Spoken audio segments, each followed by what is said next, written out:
De volta com Boa Tarde Cidadão, na Band Natal, chegando em todo o Rio Grande do Norte. Agora vamos conversar nesta sexta da saúde com o médico infectologista, Dr. Areto Vecchi. Seja bem-vindo ao nosso Boa Tarde Cidadão. Boa tarde, Robson. Obrigado pelo convite. Prazer tê-lo conosco. Eu iniciei a nossa entrevista conversando a respeito de doenças que já antes do carnaval começam a se propagar, serem disseminadas, transmitidas. Passa o período do carnaval, durante esse período também esse assunto sempre vem à tona e termina o carnaval, os problemas continuam acontecendo. Falar primeiro sobre viroses, depois a gente tem em outros detalhes, especificamente também sobre doenças infecto-contagiosas transmitidas sexualmente. Mas falando sobre viroses de maneira geral, o que é que o senhor poderia compartilhar com o nosso telespectador, que seriam as principais transmitidas nesse período? Então, no período pré-carnaval, as principais viroses que acometem a população são as doenças virais que acometem o trato respiratório, então os quadros gripais de maneira geral ou os resfriados, e as doenças do trato gastrointestinal, as doenças diarreicas, né? Geralmente elas são causadas pelos vírus respiratórios, então nós temos o vírus da gripe, que é o vírus influenza, o vírus sincicial respiratório, o enterovírus. Existe uma série de vírus que são capazes de causar esses problemas.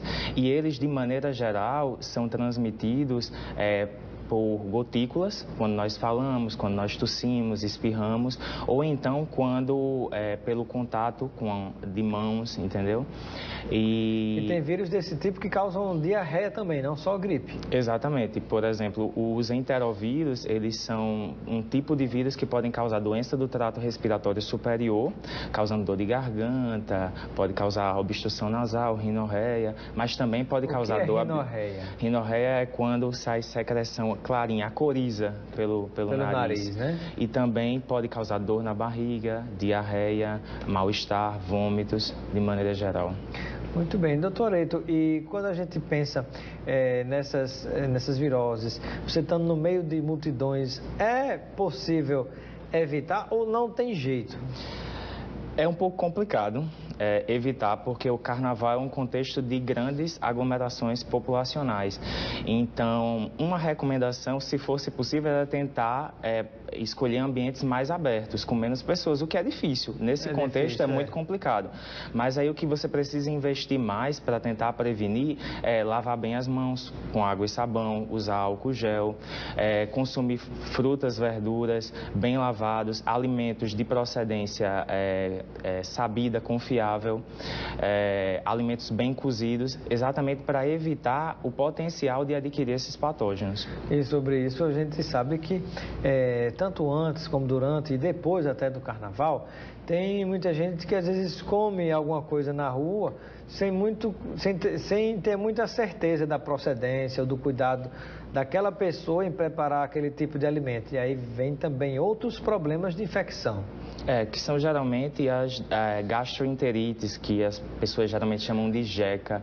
Ou de infecção intestinal. Ou infecções intestinais, exatamente. Geralmente elas acontecem dentro de 2 a 5 dias após a ingestão daquele alimento cuja qualidade é duvidosa, vamos dizer então, assim. na verdade, não necessariamente. Você comeu, por exemplo, um cachorro quente problemático num dia, no mesmo dia você vai ter, digamos, uma dor de barriga. Não, você pode ter 2 ou 3 dias depois? Pode. Você pode ter poucas horas depois do consumo, mas geralmente esses sintomas que você sente pouco tempo depois estão relacionados a toxinas que foram produzidas por aquelas bactérias que estão presentes no alimento. Mas também, se não for causado por toxina, essas bactérias, quando são ingeridas, elas vão se proliferar e depois causar doença. Isso também se aplica a vírus, por exemplo, que aí o vírus vai se replicar e depois causar doença no indivíduo. Tem muita gente que às vezes, por exemplo, está no período do carnaval, aí terminou o carnaval, aí, tô bonzinho.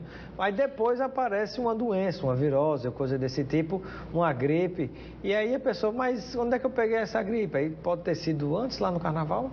Pode, porque toda doença tem um período chamado período de incubação. Quanto tempo, geralmente? Isso varia de patógeno para patógeno, entendeu? De doença para doença. Exatamente, de doença para doença isso varia, por exemplo, para a gripe isso leva até 3, 5 dias, entendeu? Para as doenças diarreicas isso pode levar até 7 dias. Então varia exatamente de que bicho a gente está falando, se é um vírus, se é uma bactéria, se é uma intoxicação, quando aquele bicho produziu uma toxina, que é geralmente imediato. Esse período de incubação é desde o momento que você se expôs, que muitas vezes você não percebe, até o momento que você começa a apresentar os sintomas.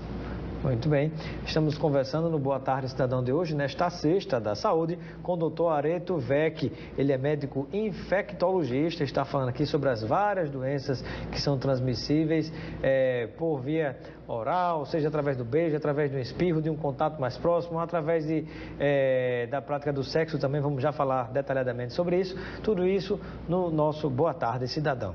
E agora, eu gostaria que o senhor pudesse nos falar sobre, vamos primeiro para o beijo, né, para depois ir lá mais para baixo falar sobre doenças sexualmente transmissíveis. Mas quais são as principais doenças causadas pelos beijos nas multidões, né, sem procedência, vamos dizer assim? Então, se eu fosse destacar duas doenças que poderiam ser potencialmente transmissíveis pelo beijo, eu destacaria duas, que seriam o herpes labial e a segunda seria a mononucleose infecciosa, que popularmente é conhecida como doença do beijo. O herpes labial é uma doença viral que ela é causada pelo vírus herpes simples. Ela geralmente dá umas bolinhas no canto da boca, bastante dolorosas, que algumas pessoas chamam de boqueira. A grande questão é a seguinte: quando você tem as lesões, a presença delas é inestético, então isso já muitas vezes evita o beijo, obviamente. Mas, na verdade, se você observa, já fica meio assim, não você já beijar, não vai beijar, exatamente. Porém, mesmo sem as lesões, o indivíduo que tenha o vírus, ele pode transmitir. Ele não está com lesão, mas ele vai eliminar o vírus e pelo contato físico, boca com boca, você tem a transmissão. E aquele indivíduo adquire a infecção pelo herpes simples tipo 1. As pessoas têm anticorpo? Tem alguém que possa ter anticorpo e não pegar essa doença? Ou se a pessoa tiver esse problema da herpes, mesmo sem estar aparecendo, sem estar estourado, se ela beijar outra pessoa, a pessoa vai pegar? A grande questão é que o herpes simples, ele tem uma particularidade. Você adquire a infecção e esse vírus, ele entra num estado de latência. Latência é como se fosse um estado de dormência. Ele está dormindo no nosso corpo e por qualquer motivo de situação que baixe a imunidade, ele reativa, ele acorda. Então, por exemplo, a pessoa se tiver, vamos dizer, foi num carnaval, aí beijou uma pessoa desconhecida, pegou uma herpes, aparentemente a pessoa não tinha nada, você também terminou aquele período, acha que não tem nada, e depois, num pico de estresse que você teve, ou no sol quente muito forte que você tomou, aí vai aparecer aquele herpes, né? Aquela boqueira, por exemplo. Exatamente. São situações que baixam a imunidade, como algum estresse familiar, está passando por problema financeiro, até mesmo pegar sol em excesso, a chamada insolação, quando você toma algum remédio que baixa a sua imunidade, entre várias outras condições, nesse sentido, a sua imunidade cai, que é o que o povo chama de defesa baixa. Está com a defesa baixa, exatamente. E aí o vírus do herpes, ele reativa, e quando ele reativa, ele causa aquelas bolinhas no canto da boca. E tem cura? Herpes não tem cura, porque, como eu havia comentado, ele vai acordar e dormir nessa situação. Então, você pode ter vários episódios de herpes. O que tem é controle, né? Você trata aquele episódio e aí você tenta resolver o problema que causou a queda da imunidade do indivíduo. E se o indivíduo tem episódios repetidos, às vezes a gente lança a mão de um remédio, um antiviral, que é um remédio específico para vírus, para tentar evitar que esse indivíduo tenha crises de repetição. De maneira geral, é mais ou menos isso para o herpes.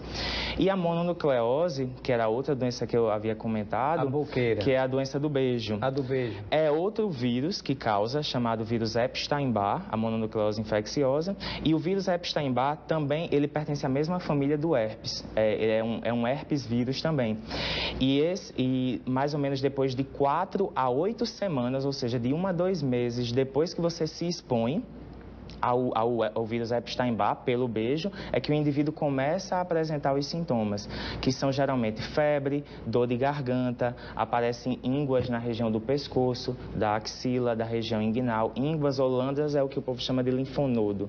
É um caroço que cresce, que marca uma resposta da sua imunidade contra aquele vírus. E a pessoa fica com mais ou menos quase um mês de febre por causa disso, e uma dor de garganta que muitas vezes é confundida com as infecções de garganta por bactéria, que precisa tomar benzetacil. De maneira geral, na verdade era outro problema. Era outro problema, exatamente. E antes do intervalo comercial, uma última pergunta. Estamos conversando aqui nesta Sexta da Saúde com o Dr. Areto Vecchi, ele é médico infectologista, falando sobre os problemas que podem acontecer antes, durante e depois do carnaval. E eu gostaria que o senhor pudesse nos falar sobre o que é o vírus HPV e se o vírus HPV pode ser transmitido pelo beijo também. O HPV é um vírus que vem da sigla em inglês papilomavírus humano. E esse vírus está implicado com 2 lesões principais, que são as lesões verrucosas, as verrugas, que podem ocorrer na região genital, na boca, na pele, e também as chamadas lesões neoplásicas ou pré-neoplásicas, que são lesões no corpo que podem virar câncer, que são as lesões pré-neoplásicas ou pré-câncer, e as lesões neoplásicas por si só, que são já os cânceres. Então, por exemplo, o HPV, ele é a principal causa de câncer no colo do útero na mulher, e é transmitido principalmente por via sexual. Mas pode ser transmitido pelo beijo ou através do sexo oral, por exemplo? Desde que o indivíduo tenha lesão na cavidade oral, entendeu? Se ele tiver alguma lesão verrucosa, uma verruga na boca, existe um risco de transmitir, porque aquela verruga é cheia de partícula viral. Mas se não há lesão, o risco de transmissão ele é desprezível. A principal forma de transmissão é eminentemente sexual. Do mesmo jeito, se tiver no órgão sexual masculino ou feminino, quem fizer o sexo oral também pode contrair a doença. Exatamente. Então, se o indivíduo tem alguma lesão na região genital e ocorre sexo oral desprotegido, aí existe um risco de transmitir. Tanto que existem cânceres relacionados à garganta que são causados pelo HPV e a transmissão geralmente é por via sexual. Muito bem. Estamos conversando com o Dr. Areto Vecchi. Vamos a um breve intervalo comercial. Ele é médico infectologista. Daqui a pouquinho a gente volta e vamos detalhar muito mais agora as doenças sexualmente transmissíveis. A gente falou sobre beijo, sobre o contato com a multidão, os contágios normais que acontecem, e agora vou falar especificamente sobre os tipos de doenças que podem acontecer nesse período, antes, durante e depois do carnaval, com as doenças sexualmente transmissíveis. Daqui a pouquinho a gente volta. De volta com Boa Tarde Cidadão, na Band Natal, chegando em todo o Rio Grande do Norte. E agora vamos continuar a entrevista com o Dr. Areto Vecchi. Ele é médico infectologista nesta Sexta da Saúde. Dr. Areto, e agora detalhando sobre doenças sexualmente transmissíveis. Quais são as principais em períodos como esse, que quase todo mundo sai pegando todo mundo, muitas vezes desprotegido, do ponto de vista das relações sexuais? Tá. Primeiro, assim, o nome doenças sexualmente transmissíveis, ele visa englobar um conjunto de doenças que têm diferentes características, mas que têm um aspecto em comum.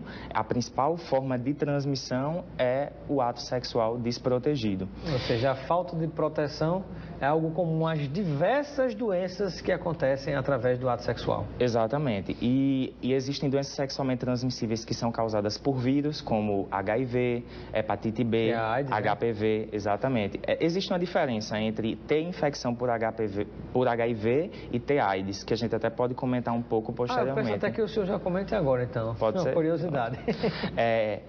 A diferença entre AIDS e HIV? E HIV.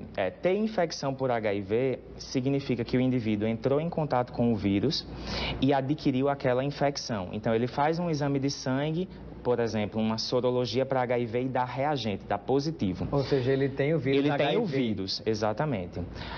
Ter AIDS, que é a síndrome da imunodeficiência adquirida, ou SIDA, que é a tradução para o português, é quando aquele vírus já causou doença o suficiente para diminuir a imunidade daquele indivíduo. Então, AIDS é quando você tem o HIV num estágio avançado da doença, quando a sua imunidade está muito baixa. Ou seja, AIDS é a evolução do HIV. Exatamente. AIDS é a progressão da infecção pelo HIV.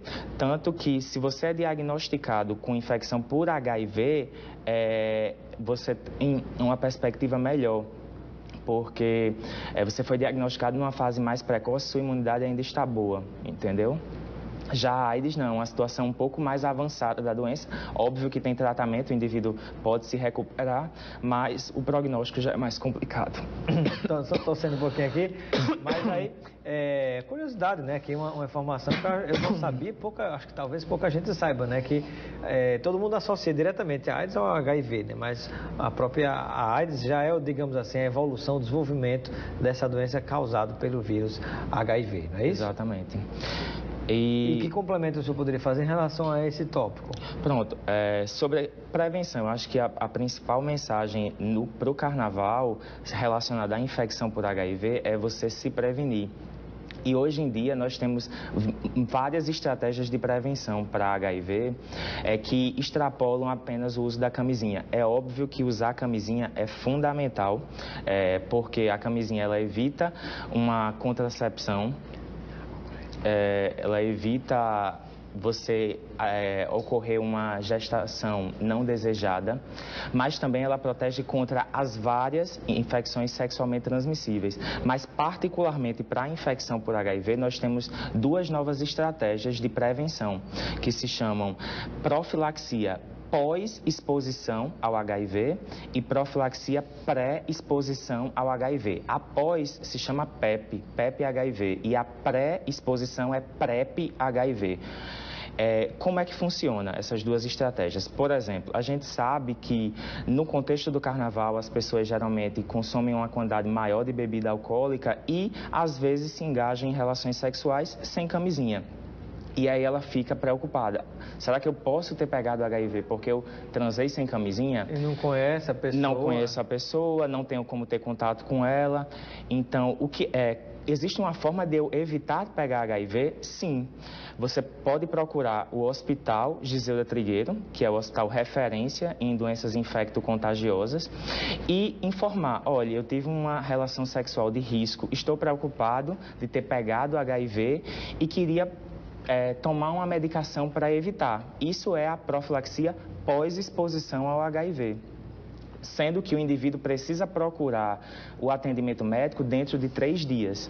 Depois de 3 dias, ele não está mais candidato a tomar aquela medicação. Então, isso é a profilaxia pós-exposição. Óbvio que a gente não recomenda que as pessoas transem sem camisinha. Agora eu posso porque tem como escapar. Isso não é um risco muito alto. Exatamente. Né? A gente precisa continuar usando o preservativo, mas a gente sabe e precisa reconhecer que erros às vezes acontecem e as pessoas podem transar sem camisinha, mas elas têm uma oportunidade de minimizar aquele dano. E isso é a profilaxia pós-exposição, que é o PEP. E o PrEP é a profilaxia pré-exposição. É aquele indivíduo que ele procura atendimento médico num consultório, e isso também existe lá no Giseuda Trigueiro, por exemplo, e ele vai tomar uma medicação todos os dias, um comprimido todos os dias, para que caso ele se engaje numa relação sexual sem camisinha, ele diminua a chance de pegar HIV. Também é outra forma de você minimizar dano. A gente sempre vai recomendar que você use preservativo, mas existem outras opções para se somarem ao preservativo. Muito bem. E para finalizar, a entrevista é muito boa, o tempo passa rápido.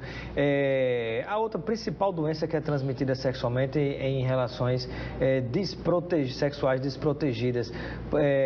Por exemplo, poderia citar? Sífilis. A sífilis, exatamente. Eu ia falar, mas tinha me esquecido o nome.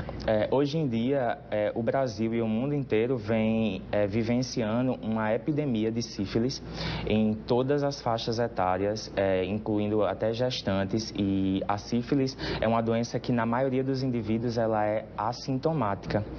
Você adquire a infecção e não sente nada, de modo que você só reconhece a doença se você fizer o exame de sangue e mostrar que está com a infecção. Então a pessoa pode ter sífilis e nunca ter manifestado nada. Aí a outra pessoa vai ter uma relação sexual e de repente pega e pode desenvolver a doença que o outro que já tinha o vírus, a bactéria não desenvolveu. Pode. Na maioria das vezes é isso que acontece. O indivíduo não toma nem sinal à vista, tem a relação sexual desprotegida e acaba passando para aquele indivíduo que nunca teve. Também vale isso para relações de sexo oral? Sexo oral, sexo anal e sexo vaginal. Todo ato sexual tipo, né? Tem risco de transmitir a sífilis. E o grande problema é que na sífilis você inicialmente não sente nada, mas depois de 10 a 20 anos, a bactéria da sífilis ela pode atingir o sistema nervoso central e causar meningite, pode causar doença que simula até acidente vascular encefálico, que é o AVC ou AVE. Então, daí a necessidade de você procurar atendimento e se testar, porque muitas vezes você não sente nada. E aí, para finalizar, quanto é que está de tempo, produção? Conversando aqui com o doutor Areto Vec, né, médico infectologista nesta Sexta da Saúde. E para finalizar, tem muitas outras doenças para a gente conversar, mas não vai dar tempo. Mas eu gostaria que o senhor pudesse dar uma orientação. As pessoas que antes, durante ou depois do carnaval, até em outros momentos, fizeram relações sexuais desprevenidas e possam estar com medo de ter adquirido alguma coisa, até viral também. Em quanto tempo a pessoa pode fazer determinado exame, e que exame seria esse, para saber se tem alguma coisa ou não? Tá. Então, se a pessoa está preocupada porque pegou algum tipo de infecção, ela pode procurar a unidade básica de saúde, os pronto-atendimentos, os serviços de atendimento especializado para fazer os chamados testes rápidos para HIV, hepatite B, hepatite C e sífilis. E se ela ainda não adquiriu, ela precisa investir em camisinha, em profilaxia pós-exposição e profilaxia pré-exposição a HIV. Muito obrigado, doutor Areto Vec. Obrigado pela sua presença no nosso Boa Tarde, Cidadão. Seja sempre bem-vindo. Obrigado. Receba o kit de produtos Lucena. Ficamos por aqui com Boa Tarde, Cidadão. Continue ligado na Band Natal. Vem aí o Nordeste Urgente e Luiz Almir. Um grande abraço e até segunda-feira. Boa Tarde, Cidadão. Oferecimento. Supermercado Nordestão.